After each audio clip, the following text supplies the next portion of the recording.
Welcome to TLD Talks, where we share insights about key legal and business matters that are impacting SMEs today. Bringing together experts from a range of backgrounds, we tackle the issues that matter to you. I'm Ed Simpson, founder of The Legal Director, and today we're going to do something a little bit different. At the end of last year, we selected Barron's Court Project to be the charity that we're going to be supporting this year. And I'm delighted to be joined on the podcast today by the charity's CEO, Michael Angus. Hello, Michael. Thank you so much for joining me today. Hello, Ed. Let's just dive straight in. Can you tell listeners about the mission of Barron's Court Project and the key challenges that you're seeking to address? So Barron's Court Project is Hammersmith and Fulham's only day centre for people who are homeless. That's people living on the streets. People that we would term nearly homeless, so they're probably in temporary accommodation, maybe hostels, or not coping and at risk of ending up on the streets. And we also work with people living with mental health conditions. Our aim is to simply be a home for those who do not have one, and also a home for people who may not feel at home within themselves. We're trying to meet people's different needs.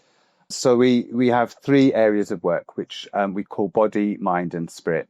So there are practical services, which we label as body, which look after the physical aspect of an individual that they won't have because they haven't got a house. So that's showers, laundry, clothing, meals, haircuts, podiatry, visiting nurses once a week, dentistry, and today with the opticians are in. So we're trying to ensure that people's physical being is looked after, cared for, and that everything they need is provided for them. Then we have a section of our work which we call Mind. This is one-to-one support aimed at people who may not have capacity to do everything by themselves. So that would be writing benefits applications, housing applications, maybe producing a CV and searching for employment. And then we have our work which we call Spirit. And that's the fun stuff. That's the art. It's a trip to the beach in the summer, barbecues in our beautiful garden. We've been bowling. We had a theatre trip, all sorts of different things, which are just about people living life and living life in all its fullness, because we get one chance on this earth. And whilst people may be homeless or may be battling with mental health, time is ticking away. So we are very much wanting people to have their best life and live their best life. What an amazing mission you've got there, Michael. What inspired you to get involved with the charity, and tell me about how you became CEO? So I'm going to take you right back to 1986. My teachers told me I was too thick to do A-levels and go to university, their exact words. And they said, get a job in a bank. It's a job for life and it's a good pension. My dad was a vicar and I was used to counting money because I had to do the Christian Aid envelopes every year and the guide dog for the blind envelopes every year. So I joined NatWest in Lancashire, age 16. A few months in, Harry came to the bank.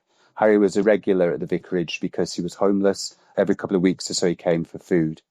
Harry had gone £3 overdrawn, and the bank had charged him £35 to write him a letter, which they couldn't post to him because he was of no fixed abode, which I handed to him to tell him he was £3 overdrawn. So Harry, unable to pay his £3, now was £38 in debt. I queried this with the manager at the time and said, this isn't fair, this isn't right. He said, you won't have a career in banking. Well, I waited 4 years, but then I did move on and started to study theology, and through that spent 3 years in theological college, and then decided that I wanted to work with people who were homeless. How it came to come to Barron's Court Project, I'd worked in homeless hostels I'd worked there for about 20 years in different hostels, but I got made redundant from my last post. Didn't want this job because it's a long commute from southeast London to West London. But visiting, I saw something very special. And by that point, I decided I did want the job. I wasn't the first choice, but I did manage to say, if your candidate doesn't work out, would you take me as the second? And they did. About 12 days later, they rang me and said, can you come? So I've been here about 10 years now, and I think it's a great privilege to be here to lead this community of wonderful people as we all journey through life together. That's an amazing story, Michael. Thank you for sharing with us. Just tell me about the landscape of homelessness in London in particular at the moment, and how's that changed over the years that you've been involved with Barron's Court project? So when I first came to Barron's Court project, this project was much more mental health. And 70% of our guests were people living with a mental health condition, finding a safe space and a community where they belonged, where they could contribute, where they could thrive, and 30% being people who were homeless, whether that's on the streets or statutorily homeless. Sadly, over the last 15 years, rough sleeping has risen year on year on year, apart from when there was the Everyone In scheme during the pandemic. And what it means now is that actually 95% of our guests are people who are street homeless or statutorily homeless. So it's not that the people with mental health have suddenly got better. It just means that there are more and more people who need our support who are living on the streets. The last few years, in the second year of the pandemic, it was very difficult because we started to see a lot of young people as families had gone through a year of being cooped up in often unsuitable accommodation for families to live in. And it was very difficult to have 18-year-olds coming to the centre because their parents had said, we can't cope with you anymore, or we don't want you anymore. Then in 2023, in the autumn and winter of 2023, the then government, wanting to prepare for an election and to look at, where things were at with asylum seekers and people coming across on boats, wanted to bring down the number of asylum seekers that were housed in hotels. So what they did was they fast-tracked 50,000 asylum seekers in hotels and granted them refugee status. But when they granted them refugee status, they then evicted them from the hotels with as little as 2 days' notice. These people have not been allowed to work, they've not been allowed to study, they've not been allowed to claim benefits whilst living in asylum seeker accommodation. It's impossible, therefore, with no savings, no income, no job, to find a place to live in 2 days. And hundreds of people were put out onto the streets. Many didn't believe it was going to happen.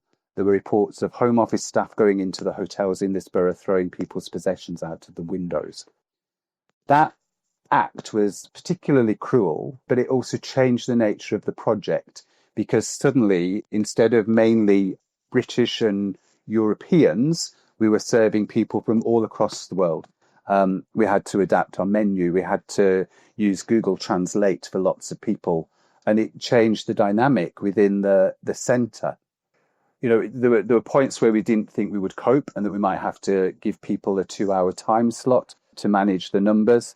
Thankfully, what we found was that within about 4 to 6 weeks, most of those new refugees were being placed somewhere, whether that was with a family connection, a friend, or out of London in cities like Birmingham and other places. Most people were moving on. So we were able to manage the numbers just about. But it was a significant change, and it's one that hasn't gone away. We're still seeing people from all around the world who have been in that situation. I think another thing that is very difficult is that whilst the numbers have gone up, the support services have gone down. So when I first came to Hammersmith and Fulham, there were 3-day centres in the borough. There is now just one, and that's us. So the access and support that is out there isn't enough for the number of people that we are seeing. Just to put it into context, figures for 23-24, 12,000 individuals slept rough in London. That's a 19% increase on the previous year, and it's the highest number since records began. And of those, 8,500 were new people to the streets.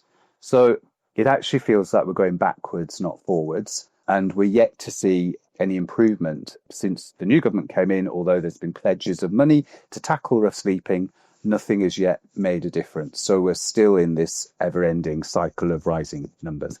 There's a very sobering statistics. So what role can businesses, as well as local authorities and other organisations, what role can they play, and how can they help charities like yours to tackle this ongoing problem? So we work really closely with our local authority, and I'm actually really pleased to say we've got a great relationship with Hammersmith and Fulham Council. It was a key strategic relationship that I started to make when I came here. So we've worked very hard to work with the council, and we were delighted as a small charity to be invited to be part of a Rough Sleepers Commission, which was headed up by the then chief executive of Crisis. So it had some heavyweight kind of leaders, and we were able to contribute to that. The borough has made us mayor's charity twice in the 10 years that I've been here. And that's opened doors, and it's brought in income, and it's connected us with people. I think their commitment was shown when I went to a council annual general meeting, and I'd never been to one before. I didn't know what one was. I knew it was a meeting, and I thought I was going to stick my hand up and say, can we be mayor's charity? And it's not like that at all. And then there was a whole, row between the Labour and the Tories in the council chamber, and I'm sat on my hands trying not to clap for any one side, thinking, I'm missing EastEnders for this, and I don't know why I'm here. But there was a purpose, because at the end of the meeting, there was an amazing buffet. I positioned myself by the sausage rolls, and there was wine. And the waiters kept topping up my wine glass, which is a bit dangerous because you don't keep a mental tally on what you've drunk. So after too much wine and too many sausage rolls, I saw Councillor Fenimore, who was deputy leader of the council. And I said, Sue, I can't afford the rent no more. I said, you give me a grant, you take half of it back in rent. And I said, so I'm not going to pay it. I'm going to give you £1 a year, and it's called peppercorn. And she stood there. I can't believe I actually said that. She stood there and she smiled and she said, why don't we give you the freehold? Now, I didn't really know what that meant. I'm probably a little bit drunk. So I came out of the meeting and walked up King Street in Hammersmith, Googling what does it mean to have the freehold. And I thought, she's giving me the building. So then I rang my mum and told my mum, and she went, no, Michael, you've got that all wrong. And then I told my board, and they went, no, Michael, you'll have got that all wrong. But we are the proud owners of our building because Sue kept to her word, and we now own our building. And that's their commitment has enabled us to attract inward investment, which we wouldn't have had otherwise. We've been able to enhance the facilities, get all new windows, doors, carpets, decoration from people who will sponsor that because the building belongs to us and it can't be taken away from us. And it secures this project. So we have a very good relationship with the local authority, and they do what they can to help us. That's amazing. And I believe you've got a developing relationship with Chelsea Football Club as well. Can you tell me about some of the projects you've been working on with them? Yeah, so we have a relationship with lots of different businesses, obviously yourselves included, and some that contribute in different ways. So we're proud to have got partners across the spectrum, both locally and in other parts of the city. Chelsea was interesting because they came to me in autumn last year. So there was about 6 representatives from Chelsea Football Club on a meeting, and I'd Googled them to see who they were and their job titles, and it actually meant nothing to me. I didn't understand what they did or what their role was within the club. And they asked me, Michael, have you ever heard of Cole Palmer? And I said, no, I've heard of Nat King Cole, but I don't know of Cole Palmer. Is it the same thing?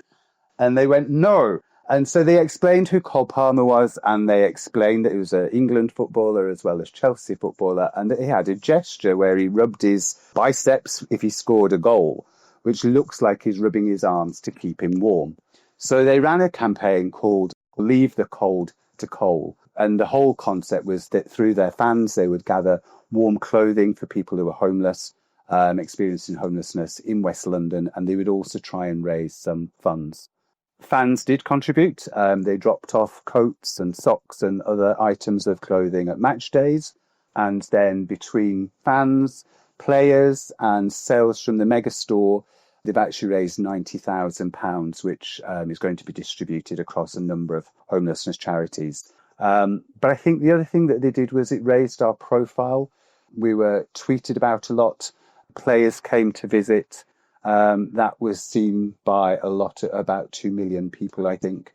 It gives us a bit of credibility. When people work with us who are trusted and are reputable companies, then that brings credibility to our work too. So it's been a lovely partnership. And I think what was really nice was that at the heart of it were our guests. So when the players came, they handed out merchandise to the guests. but they also signed autographs and had selfies and spent time with them. And then on Boxing Day, I was asked to go to the match, not really having ever been to a football match or knowing what to expect, but was able to take 6 guests with me. And we were put in a box and we were fed a 3-course meal. I had great seats to watch the game. And then I spoke very briefly at half time just to tell people what they'd contributed towards. What an amazing story. Well done to Chelsea for getting involved. So I'm hoping that there will be some business leaders listening to this who will be inspired to get involved with homelessness charities, perhaps Barron's Court Project, or maybe one that's closer to where they are based. There will be a lot of individuals, maybe younger people that don't run their own businesses or aren't in decision-making positions within the businesses that they work for. Are there ways that individuals can help, can make an impact to the work that you're doing? I think there are all sorts of ways that people can get involved. They could become a friend of the project and donate a small amount each month. They could help with gifts in kind. Some people want to go shopping and have the satisfaction of buying items that we need. Socks, we're always in need of new socks, new underwear, toiletries to put out for the showers, coffee, not tea bags. We've got enough tea bags to last us for the next 25 years. Other ways in which people could help are things like skills-based volunteering. If you've got a particular skill, we probably haven't got it within our small team. So we need people to help us who are great photographers, who could write an impact report for us, who could help us review our policies and procedures, make sure that we're legally compliant. All those various different things that within, a team of 8, skills that we haven't got. We need people to tell people about our work. When I came here 10 years ago, no one knew that we existed. The local vicar didn't know, the ward councillor didn't know. The only people who knew were the people coming to access the service. So we worked really hard to try and tell the story, tell our people about the work so that they can support it in whatever way is suitable, but also so that people know that we are here who might need to access the service. We've also got an amazing social enterprise called homelessmade.co.uk. It's where we've taken our very talented guests' artwork, we've turned it into cards, T-shirts and other products too, and we sell it to raise money for the artists, so they're getting an income, and also money for Barron's Court Project. It was a lockdown project, and we started with 4 designs, and I'd spoken to 2 of the artists and said, can we do this? And they said, but our art isn't good enough. And then they said the bit that crushed me, and they said, we are not good enough. Have a look. Go to the website, homelessmade.co.uk. We've got about 160 card designs now online. We've sold we're creeping up to about 48,000. We've sold 500 this week through wholesale, and it's ever expanding and growing. And they are good enough.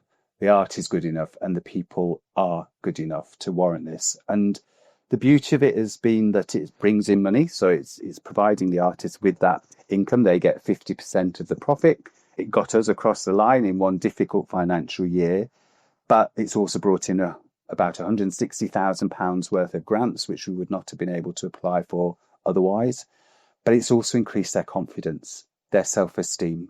So when they walk into St Martin in the Fields bookshop and see their cards there, or other shops around London, or if they were travelling to Norwich, to Wales, to Guernsey, to Worthing, to wherever, Manchester, that just demonstrates that actually they have a talent, they have a gift, and that they can share it with the world. That is such a beautiful story, and what an innovative idea, and how amazing that it's been so successful. And I've been on the website, I've seen some of the art at the Barron's Court Project as well, and yeah, absolutely, they're good enough. It's amazing. Can I add one more thing to that? Sorry, the one thing that everyone can do, perhaps is actually the most important thing. That is acknowledging people and talking to them and building a relationship, because all the time we hear from our guests, they feel invisible. They feel that no one cares. When they're sat on a pavement, everyone's walking past, literally looking down on them. So that's where people's starting point is. You may not be able to give money, you may be struggling yourself, but if we can all remember to acknowledge someone, say hello, or just simply acknowledge that they're there and that they're human, that makes a big difference too. Yeah, great point. I mean, I guess that highlights that there's a lot of ignorance in the general public about homelessness. It's a problem we all know exists, but we don't really want to acknowledge it and we don't want to see it. There clearly are a lot of misconceptions about homelessness. Can you talk a little bit about what you're seeing in terms of what you're hearing from the general public and perhaps through politicians as well as to why we have this homelessness crisis? And I'm guessing there's a mismatch between what the noise is on social media or whatever and what you actually know to be the truth. Yeah, so the media has done or people have done a good job at demonizing people. We're not very good as humans at encountering the other. We like to be safe. We like to be around people who are like us because then we feel safe. We're not challenged. And so it's very difficult because the narrative is that people who are on the streets are either drug addicts, alcoholics, useless, scroungers, beggars, all that language. Some of that is true for some people, but it may be that they started to use drugs or alcohol to self-medicate because they were homeless. It may not have been the cause.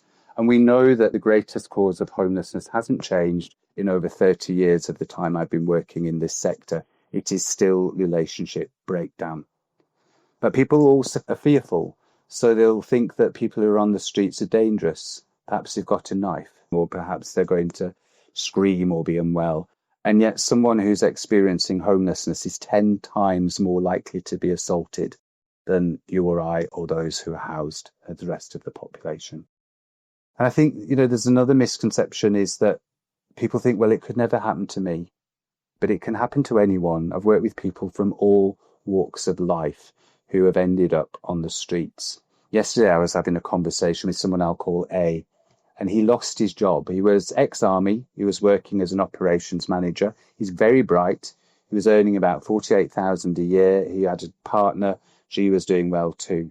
And they were living in Kensington and Chelsea, renting a flat. But he lost his job. He lost his relationship. The relationship fell apart.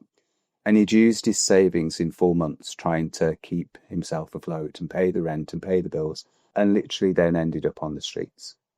It could happen to any of us. And for many people, we're only 3 paychecks away from ending up on the streets. So the misconceptions people have need to be challenged too. In all the years that you've been involved in the project, Michael, you would have touched many, many lives. And I'm sure you have made a really significant impact on most, if not all, of those people. Can you share with us a story of somebody whose life has been turned around by their involvement with the Barron Court project? Yeah, so I'll introduce you to Patrick. So Patrick was 22 years old, and he originated from a very rural part of the Republic of Ireland, where there was really nothing for him in terms of employment and opportunity. He had a mate called Declan who had come to the UK and was working as a labourer in Liverpool. So Patrick decided he would join Declan and see if he could get a job in the northwest.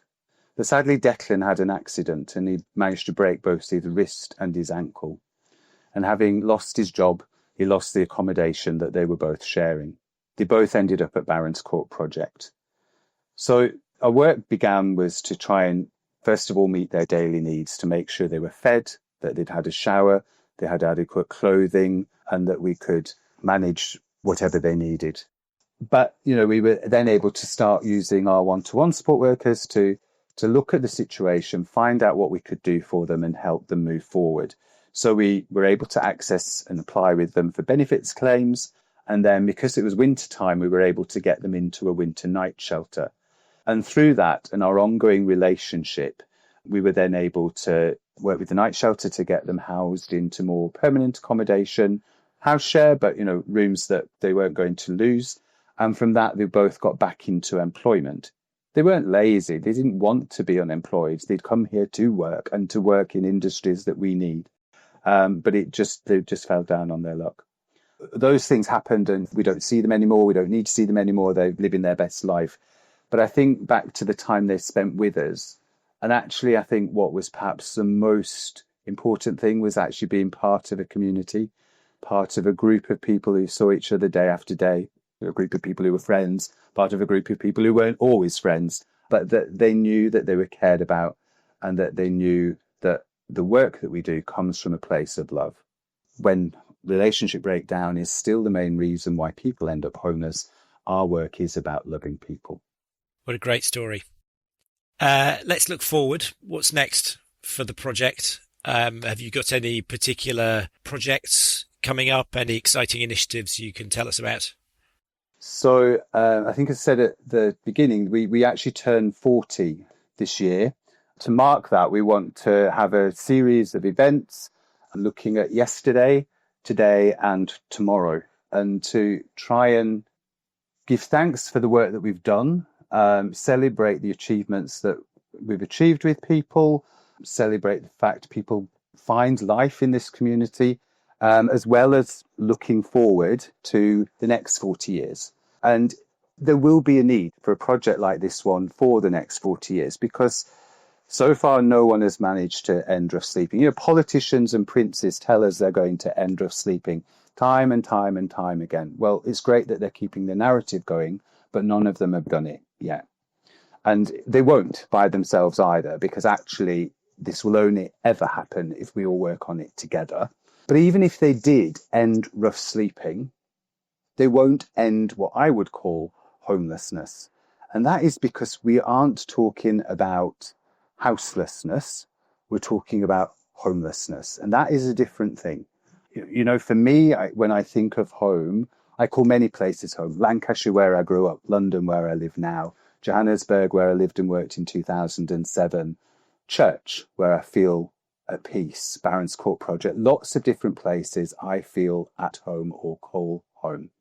And so there will always be people who don't feel that within themselves, even if they're in some form of shelter. So we need to look forward. And one of those things we've noted through the last year or two is that as we've got busier, we haven't got enough space.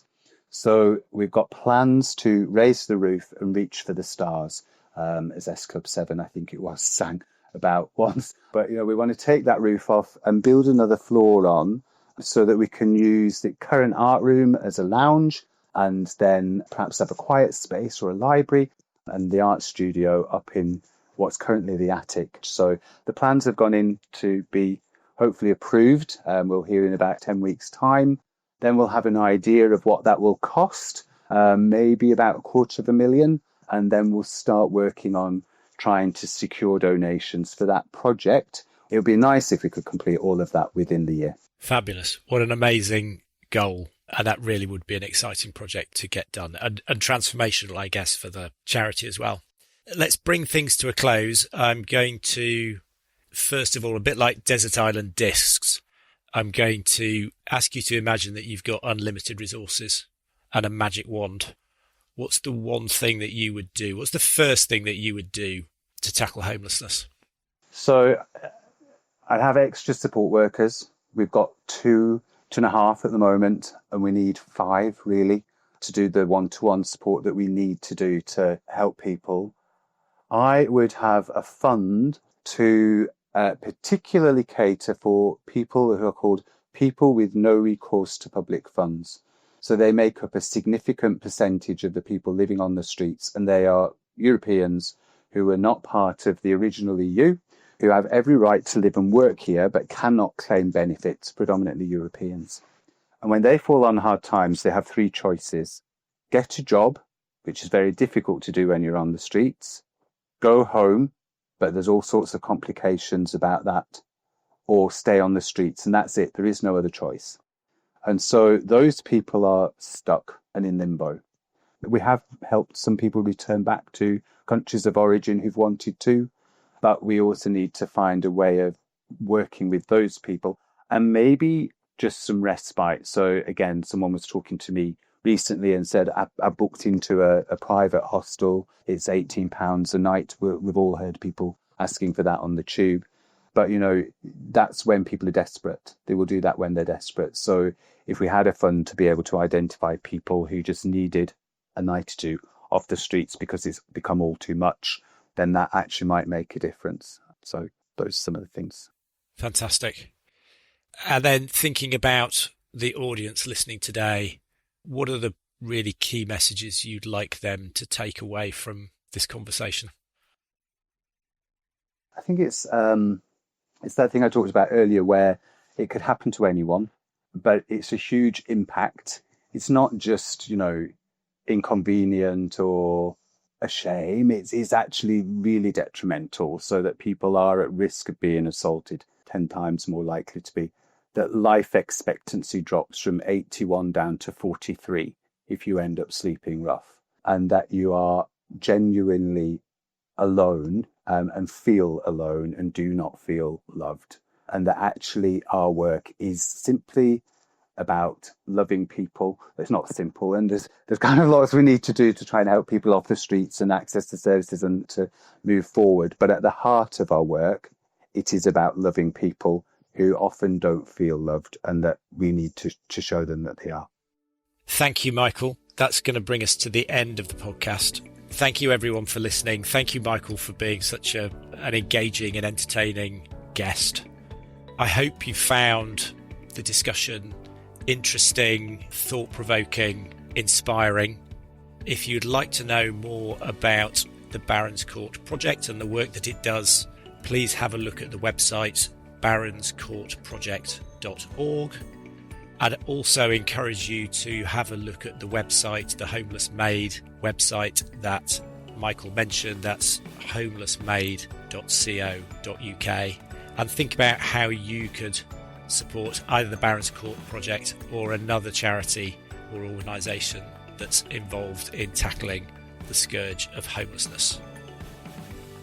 If you'd like to know more about the wider work of the legal director and how a part-time legal director can save you time and money, do please give us a call on 020 3056 8538 or visit our website.